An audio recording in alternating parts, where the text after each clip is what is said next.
السلام عليكم ورحمة الله وبركاته. نحمده ونصلي على رسوله الكريم أما بعد.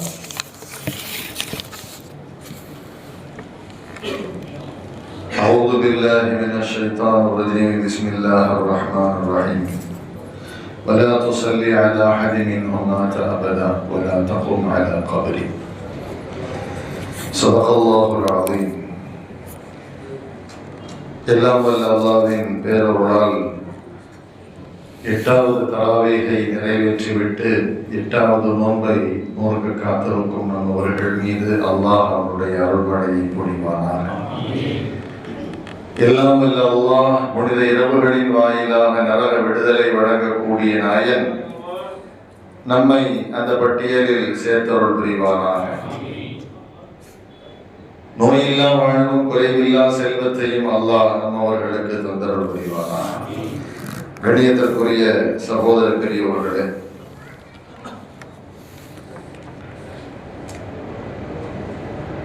எல்லாம் வல்ல அல்லாஹ் குர்ஆனில் சொல்வான், வலா தக்துலு அன்ஃபுஸக்கும், உங்களை நீங்களே கொலை செய்து கொள்ளாதீர்கள் என்று கூறுகிறார். அதாவது தற்கொலை செய்வது கூடாது என்ற கருத்தில் அல்லாஹ் பேசுகிறார். தற்கொலை செய்தல் என்பது மாபெரும் பாவமாக இஸ்லாம் பார்க்கிறது. தற்கொலை செய்து கொள்பவர் சுவனம் செல்ல மாட்டார் என்றும் எச்சரிக்கை செய்கிறது.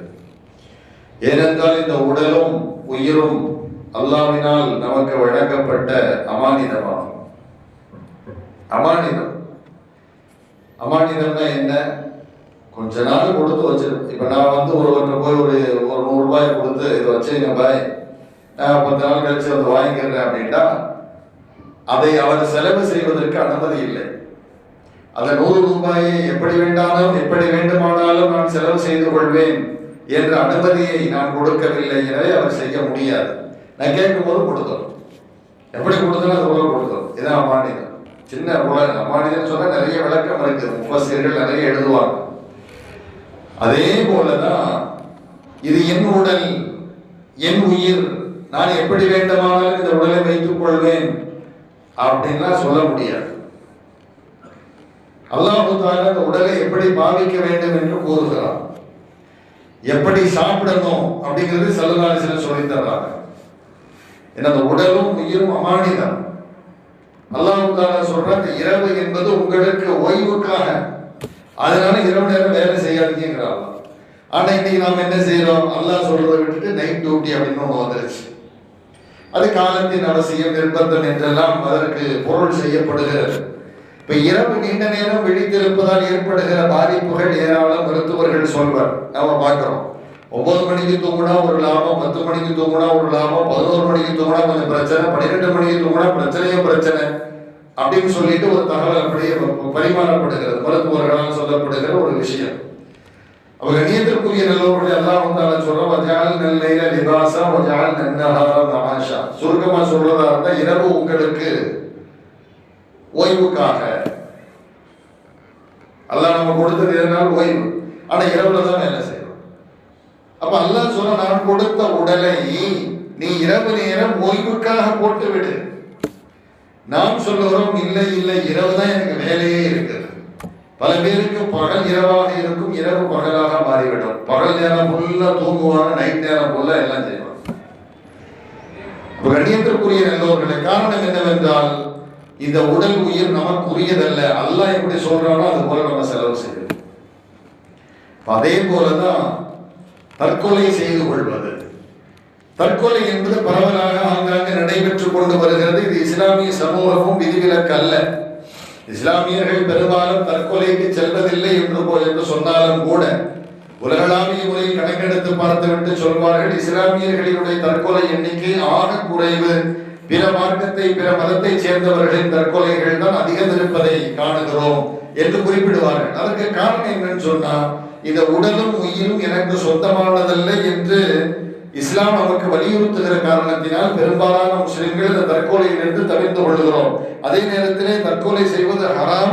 அதைவிட மேலாக தற்கொலை செய்தவன் ஜன்னத்துக்கு போக முடியாதுட்டாங்க ஸல்லல்லாஹு அலைஹி வஸல்லம். அதனால அந்த ஹௌஃபே ஹுதா, அந்த இறைவனுடைய பயம் இருக்கும் காரணத்தால் முஸ்லிம்கள் பெரும்பாலும் தற்கொலையின் பக்கம் நெருங்குவதில்லை, அதை செய்வதில்லை என்றாலும் கூட சில மடையர்கள் அதில் போய் சிக்கிக் கொள்கிறார்கள் என்பதையும் நாம் தவிர்க்க முடியாத ஒன்றாக பார்க்கிறோம். கண்ணியத்திற்குரிய நல்லவர்களே, நபிகள் பெருமானார் ஸல்லல்லாஹு அலைஹி வஸல்லம் சொன்னாங்க, எவர் தமது கழுத்தை நெரித்து தற்கொலை செய்து கொள்வாரோ, எவர் தமது கழுத்தை நெரித்து தற்கொலை செய்து கொள்வாரோ, அல்லதி யஹ்லுகு நஃப்ஸஹு யஹ்லுகுஹா ஃபின்னார், கழுத்தை நெரித்து தற்கொலை செய்தால் நரகத்திலும் அதுபோன்று கழுத்தை நெரித்து அவர் வேதனை செய்யப்பட்டு கொண்டே இருப்பார்.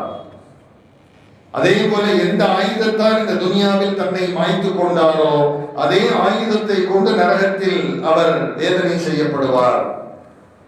எவர் விஷம் குடித்து தற்கொலை செய்கிறாரோ நரகத்திலும் அதே விஷப்பாட்டை கையில வச்சுட்டு குடிப்பாரு, பிறகு நரகத்துல சாவுவாரு, பிறகு வேதனை, மறுபடியும் குடிப்பாரு, சாவுவாரு. இப்படியாக அவருடைய வேதனை ஒரு தினுசாக, ஒரு வித்தியாசமாக நடைபெற்றுக் கொண்டிருக்கும் என்பதை நபிகள் பெருமானார் ஸல்லல்லாஹு அலைஹி வஸல்லம் அவர்கள் சொல்லித் தருகிறார்கள். அதே போல ஒரு ஹதீஸில் வருது, கானபிரஜுலின் ஜிராஹன், ஒருவருக்கு ஒரு காயம் இருந்தது, ஒரு காயம் இருந்தது. அந்த காயத்தை தாங்க முடியாமல் ஃபகதல நஃப்ஸஹு, அவர் தன்னை தற்கொலை செய்து கொண்டார். அந்த காயத்தின் வேதனை தாழ முடியாமல் தன்னை மாய்த்து கொண்டார். ஃபகால அல்லாஹு தஆலா, அல்லாஹு தஆலா சொன்னார், பதரனி அப்தி பினஃப்ஸிஹி ஹர்ரம்து அலைஹில் ஜன்னah, அடியான் தன் உயிர் விஷயத்தில் அவசரப்பட்டு என்னை முந்திவிட்டான், அவனுக்கு நான் சுவனத்தை ஹராமாக்குகிறேன் என்று சொன்னார். கண்ணியத்திற்குரிய நல்லோர்களே, குர்ஆனும் ஹதீஸும் மாறி மாறி பேசுகிற விஷயம் தற்கொலை செய்யாதீங்கப்பான்னு சொல்லுது. ஏனென்றால் அது இரண்டும் நமக்கு உரியதல்ல, அல்லாஹ்வுக்கு உரியது. அதை செய்பவர் மறுமையில் பெரும் கை செய்யப்படுவார் என்றும் எச்சரிக்கை செய்கிறது. ஆனாலும் பார்க்கிறோம், தற்கொலையை எவர் செய்வார், எப்போது செய்வார் என்பதே ஒரு பெரிய புதிர். நல்லாதான் இருப்பாரு, திடீர்னு அந்த கடைசி நேரத்தில் எடுக்கப்படுகிற ஒரு முடிவு, ஒரு நிமிடமோ அல்லது சில சில சில செகண்டுகளோ எடுக்கப்படுகிற அந்த முடிவில் சிக்கிக்கொண்டு பிறகு அந்த மாதிரி ஒரு தற்கொலைக்கு சென்று விடுகிறார்கள். நான் தற்கொலை செய்ய போகிறேன் என்று சொல்லக்கூடியவர்கள் எல்லாம் தற்கொலை செய்வது கிடையாது. சில பேர் ஏமாத்துவாங்க, குடும்பத்தில் உள்ள மனைவியா அல்லது மக்களை ஏமாத்துறதுக்காக வேண்டி அப்படி இப்படி சொல்லி கொஞ்ச நேரம் வாய் அடைக்கிறதுக்கு அந்த மாதிரி செய்வாங்க, குறைக்கிற மாதிரி கடிக்காதுப்பாங்க அந்த மாதிரி. அதே நேரத்தில் அது போல எல்லாரையும் நம்பவும் முடியாது. பெரும்பாலும் இப்படி சொல்றவங்க செய்ய மாட்டாங்க, அதே நேரத்தில் செய்ய மாட்டாங்கிற அசாத்தியமான உறுதியிலும் நாம் இருந்திட முடியாது என்பதையும் கவனிக்க வேண்டும். தற்கொலை முடிவுக்கு ஏன் வருகிறார்கள் என்றால், வாழ்க்கையில் விரக்தி, கடன் தொல்லையாக இருக்கலாம், இந்த பிற பிரச்சனைகளாக இருக்கலாம், அல்லது கணவன் மனைவி தகராறாக இருக்கலாம், அல்லது நான் தொட்டதெல்லாம் துலங்க மறுக்கிறதே, நான் எதையெல்லாம் தொடுகிறேன் அதெல்லாம் ஒன்றும் இல்லாமல் போய்விடுகிறது என்று ஒரு ஓரமாக உட்கார்ந்து சிந்தித்து சிந்தித்து சிந்தித்து அவருடைய தோல்வியை எல்லாம் பட்டியல் போட்டு பிறகு இறுதியாக அவருடைய மைண்ட்ல சில விஷயங்கள் போய் உட்கார்ந்து நான் தன்னை மாய்த்துக் கொள்வதுதான் சிறந்தது அப்படிங்கிற முடிவுக்கு அவங்க வர்றாங்க. கண்ணியத்திற்குரிய நல்லோர்களே, நம் பிள்ளைகளுக்கு இது சம்பந்தமான விஷயங்களை நாம் அறிவுறுத்திக் கொண்டே இருக்க வேண்டும். நம்மை சுற்றி வாழ்பவர்கள், நம்முடைய மனைவி மக்களுக்கு இந்த மாதிரி சில விஷயங்கள்ல என்ன செய்யணும், கவனம் செலுத்தி சொல்ல வேண்டும். வாழ்க்கை என்பது வெறுமனே ஜன்னத்து கிடையாது, துனியா என்பது சுவனம் அல்ல. சொல்லணும் பிள்ளைங்கள்ட்ட, உறவுகள்ட்ட சொல்லணும், நம்மை நம்பி வாழ்கிற மனைவி மக்கள்கிட்ட சொல்லணும். உலகம் என்பது ஜன்னத் அல்ல, ஜன்னத்துலதான் எல்லா சுகமே சுகம். சொர்க்கத்தில் திரும்பும் இடமெல்லாம் சுகம், சுகம் இல்லாத மகிழ்ச்சி இல்லாத இடமே அங்கே இல்லை. ஆனால் நரகம் எங்க திரும்பினாலும் வேதனையோ வேதனை, சுவனத்தில் எங்கு திரும்பினாலும் சுகமோ சுகம். ஆனால் துனியா அப்படி அல்ல, துனியா அப்படி கிடையாது. துனியா என்பது அது ஒரு சோதனை சாலை. முஸ்லிம்களை பொறுத்த வரைக்கும் இது துனியா என்பது ஒரு சோதனை கூடம். அல்லாஹ்வை வணங்குபவனுக்கு அல்லாஹ் குறைவாக கொடுப்பான், அல்லாஹ்வை வணங்காதவனுக்கு அல்லாஹ் நிறைவாக கொடுப்பான். அல்லாஹ்வே இல்லைன்னு சொல்றவன் பல கோடிக்கு அதிபதியாக இருப்பான். அது எப்படி அல்லாஹ் வணங்குறான் பிச்சை எடுக்கிறான், அல்லாஹ் வணங்காத மாடாமலை கட்டிக்கிட்டு போறான் அப்படின்னு நம்ம சிந்திக்க கூடாது. ஏனென்றால் ஸல்லல்லாஹு அலைஹி வஸல்லம் சொல்லிட்டாங்க, தலைப்பு செய்தி போல சொல்லிட்டாங்க, முஸ்லிமுக்கு இந்த துனியா சிறைச்சாலை. அவ்வளவுதான், முடிஞ்சு. சிறைச்சாலையில நம்முடைய இஷ்டத்துக்கு செயல்பட முடியாது. அந்த ஜெயிலர் என்ன சொல்றாரோ அதை கேட்டுட்டு கடியை சாப்பிட்டு பேசாம உட்காரணும், அவ்வளோ. அது போலதான் மோமினுக்கு இந்த துனியா விருப்பம் போல் செயல்பட முடியாது. சோதனை என்பது வரலாம், வேதனை என்பது வரலாம். அதையெல்லாம் அனுபவித்து அதெல்லாம் குறைய வேண்டும் என்றால் ரப்பினுடைய நெருக்கத்தை பெற்று அதை சமாளிக்க அல்லாஹ் தஆலா சொல்லி தர்றான். இந்த மனுஷனை நான் சோதிச்சேன் அப்படின்னு சொன்னா அவன் என்ன செய்யறான்னா, அல்லாஹ் என்னுடைய ரப்பு என்னை கண்ணியப்படுத்தினான்னு சொல்றான். எப்ப சொல்றான்? அவனுக்கு நான் செல்வத்தை கொடுத்தால், சந்தோஷத்தை கொடுத்தால் அவன் சொல்லுவான், என் ரப்பு என்னை கண்ணியப்படுத்தி விட்டான் என்று சொல்லுகிறான். أما إذا مبتلاه فقدر عليه رزقه فيقول ربي أهانن. அவனுக்கு கொடுத்ததை நான் திரும்ப எடுத்துக்கொண்டால், அவன் செல்வத்தை நான் திரும்ப வாங்கி கொண்டால், அவனை ஒண்ணுமில்லாதவனா ஆக்கிட்டேன்னு சொன்னா அவன் சொல்றான், فيقول ربي أهانن, என்னுடைய ரப்பி என்னை இழிவுபடுத்தி விட்டான் என்று சொல்கிறான். அல்லாஹ் என்ன சொல்ல வர்றான்? நான் என்னப்பா கொண்டு வந்தேன்? வரும்போதே கோடிக்கு அதிபதியாகவா தாயினுடைய வயிற்றிலிருந்து வந்தாய்? வரும்போதே பணம் காசை அங்கிருந்து எடுத்து வந்தாய்? நீ வந்த ஏதோ நான் கொடுத்தேன், நீ சரியில்லை, திரும்ப வாங்கி. கொடுத்ததும் நானே, எடுத்ததும் நானே. அப்ப நான் கொடுத்தால் உனக்கு நல்லவன், அதை திரும்ப எடுத்துக்கொண்டால் நான் கெட்டவனா? அப்படி சொல்வதற்கு உனக்கு என்ன அருகதை இருக்கிறது? நீ எதற்கு உரிமையான?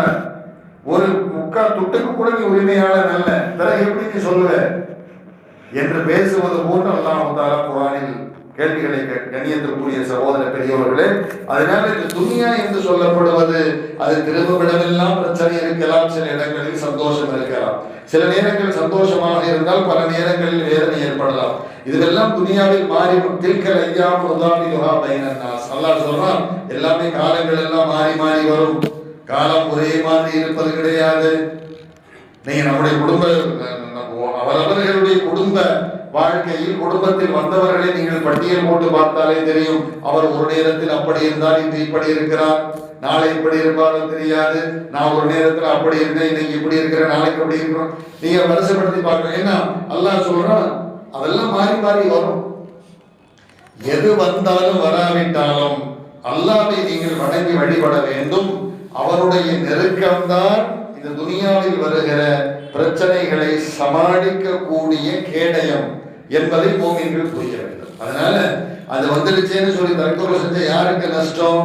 துனியாவில் உயிர் போயிரும், 4 பேர் அழுவாங்க, 40 பாத்தியா முடிச்சு பேசாம உட்காந்துருவாங்க, அவ்வளவுதான். எவ்வளவு பெரிய ஆள் போனாலும் சரி, பிரியமான தந்தையும் போனாலும் சரி, பிரியமான அம்மாவை இறந்தாலும் சரி, யார் போனாலும் சரி, ஒரு 3 நாள் அல்லது ஒரு 40 நாள் வந்து சொந்த பந்தம்லாம் வந்து பிரியாணி ஆக்கி ஒரு பார்த்து எவ்வளவு முடிச்சுட்டாங்கன்னா முடிச்சாங்க. அதுக்கப்புறம் அவருக்கு விநியோகத்துக்கு போயிட்டாருங்க, அடுத்த வேலையை பாருங்க அப்படின்னு போயிருக்கும்.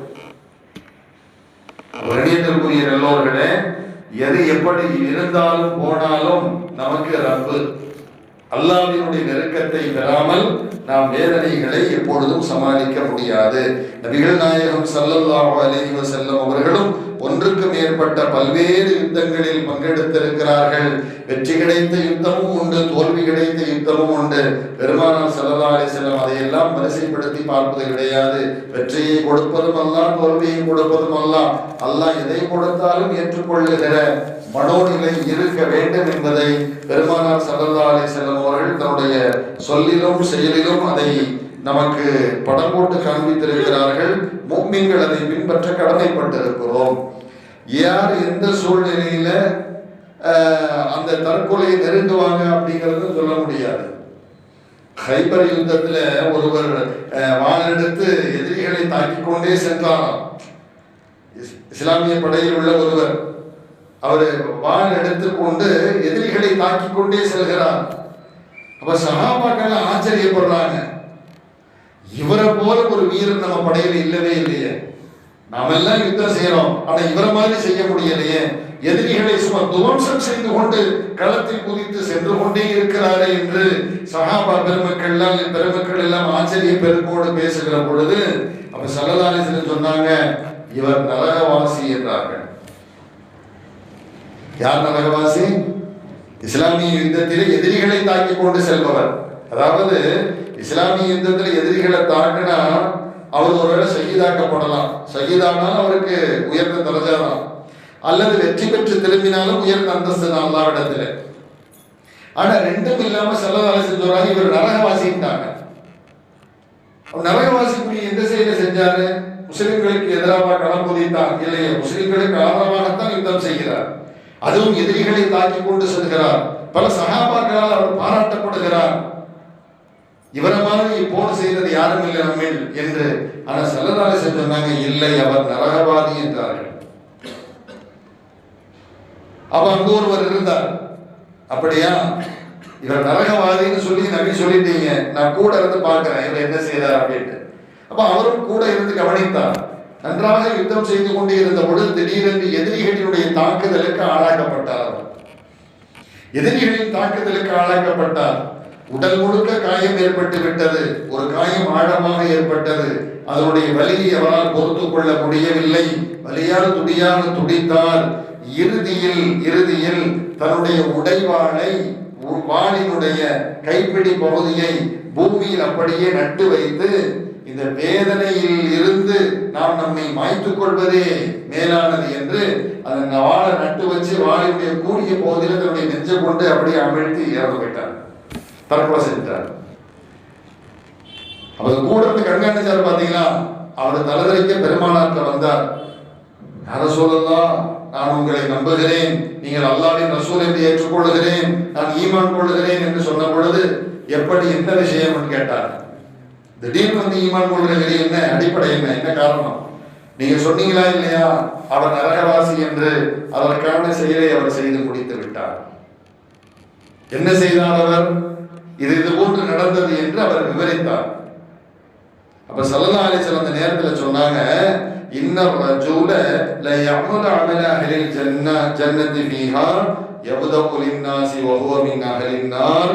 மக்களின் வெளிப்பார்வைக்கு ஒருவர் சொர்க்கத்திற்குரிய செயலை செய்வது போன்று தெரியும். மக்களினுடைய வெளிப்பார்வைக்கு அவர் சுவனத்தினுடைய காரியங்களை செய்வது போன்று தெரியும். ஆனால் அவர் நரகவாசிக்குரிய காரியத்தை செய்து நரகவாசியாக அவர் உண்மையாக மாறிவிடுவார். பிறகு சொன்னாங்க ஸல்லல்லாஹு அலைஹி வஸல்லம், இன்னர் ரஜூல லா யஅமலு அமல அஹ்லின் நார் ஃபீமா யப்தகு லின்னாசி வ ஹுவ மின் அஹ்லில் ஜன்னah. வெளித்தோற்றத்தில் அவர் நரகவாசிக்குரிய காரியத்தை செய்வது போன்று தெரியும். அவர் செய்ததெல்லாம் வித்தியாசமா இருக்கும், நூதனமா இருக்கும். சில பேர் சொல்லுவாங்க ஷிர்க் செய்யறாரு அப்படி இப்படிம்பாங்க. ஆனா உண்மையில் அவர் சொர்க்கவாசி என்றார்கள் சொல்றாங்க. உண்மையில் யார் அவர்? சொர்க்கவாசி என்று பெருமானார் ஸல்லல்லாஹு அலைஹி வஸல்லம் அவர்கள் சொன்னார்கள். அங்க சொல்ல வர்றது என்ன அப்படின்னா, அவர் சொர்க்கவாசிக்குரிய காரியத்தை செய்யக்கூடிய அந்த நேரத்திலேயே பெருமானார் முன்னறிவிப்பு செய்தார்கள் இவர் நரகவாசி என்று. பல மக்கள் கூடியிருக்கும் சபையில் என்னாச்சு? சம்பந்தப்பட்ட ஒருவருடைய ஈமானுக்கு பெருமானாரினுடைய அந்த வார்த்தை காரணமாக இருந்தது என்பதும் அங்கு குறிப்பிடப்படுகிறது. கணியத்திற்குரிய நல்லவர்களே, அவர் தற்கொலை என்பது இஸ்லாத்தை பொறுத்தவரைக்கும் ஒரு மாபாத ஒரு செயல். அதன் பக்கம் நெருங்கக்கூடாது, அதன் பக்கம் அதை பற்றி சிந்திக்கவும் கூடாது. என்ன பிரச்சனை என்ன, எல்லா பிரச்சனைக்கும் ஒரு முடிவு உண்டு, ஒரு நதீஜா உண்டு. துனியால எதுவாக இருந்தாலும் ஒரு தீர்வு இருக்குது. ஆனா மறுமையில என்ன? மறுமையில அல்லாஹ் தஆலா நம்முடைய நன்மை தீமைகளை பார்த்து நன்மை மிகைத்திருந்தால் சொர்க்கத்துக்கு அனுப்பிடுவான், தீமை மிகைச்சிருந்தால் வேற இடத்துக்கு அனுப்பிடுவான். அவ்வளவுதான், முடிச்சு. நிரந்தரமாக அவர்கள் இருப்பார்கள், அங்கங்க இருப்பாங்க. ஆனா துனியால எந்த பிரச்சனையும் நிரந்தரம் இல்லை. நமக்கு அது நிரந்தரமாக இருப்பது போன்று தெரிந்தாலும் ஒரு முடிவுக்கு அல்லாஹ் கொண்டு வருவான். எல்லா பிரச்சனைகளுக்கும் தீர்வு இருக்கு. அதனால என்ன செய்யணும்னு சொன்னா அல்லாஹ்வை நெருங்கணும், அல்லாஹ்வை நெருங்க வேண்டும், அல்லாஹ்வை நெருங்க வேண்டும். அதற்குரிய வாசகங்களை கற்றுக்கொள்ள வேண்டும், அதற்குரிய மக்களை தேடி பிடித்து அதை படிக்க வேண்டும். உஹது ஏதோ ஒரு யுத்தம், ஹந்தக் என்று சொல்லப்படுகிற யுத்தம், உஹது யுத்தத்தினுடைய காயத்திலிருந்து சஹாபா பெருமக்கள் நிவாரணம் பெறவில்லை. அதற்குள்ளாகவே ஸல்லல்லாஹு ஹந்தக் யுத்தத்துக்கு ஆயத்தமாகுங்கன்னு சொன்னாங்க. அந்த யுத்தத்துக்கு சஹாபா பெருமக்கள் சென்றார்கள். எதிரிகள் வெகு தொலைவிலிருந்து வெறுண்டோடினார்கள், வெகு தொலைவிலிருந்து வெறுண்டோடினாங்க, களம் காணவில்லை. ஏன் அப்படின்னு சொன்னா அங்க ஞானவான்கள் சொல்றாங்க, அந்த சஹாபா பெருமக்கள் ஹஸ்புனல்லாஹு வ நிஅமல் வக்கீல் அப்படிங்கிறத சொன்னாங்க. அல்லாஹ் எங்களுக்கு போதுமான பாதுகாவலன் என்பதை சொன்னார்கள். அந்த வார்த்தையினுடைய தாக்கம் எதிரிகளை களம் கூட காண விடவில்லை. அவர்கள் தூரத்திலேயே பயந்து ஓடி சென்று விட்டார்கள் என்பதை நாம் பார்க்கிறோம்.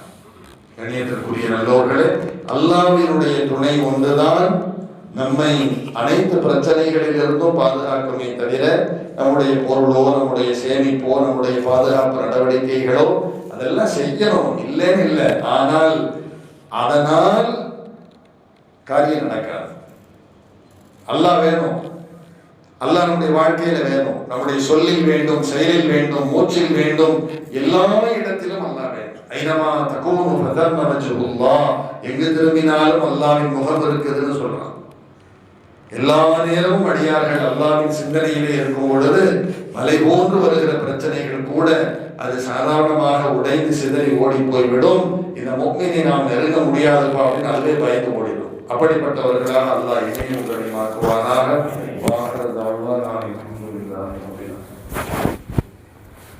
الحمد لله رب العالمين والصلاة والسلام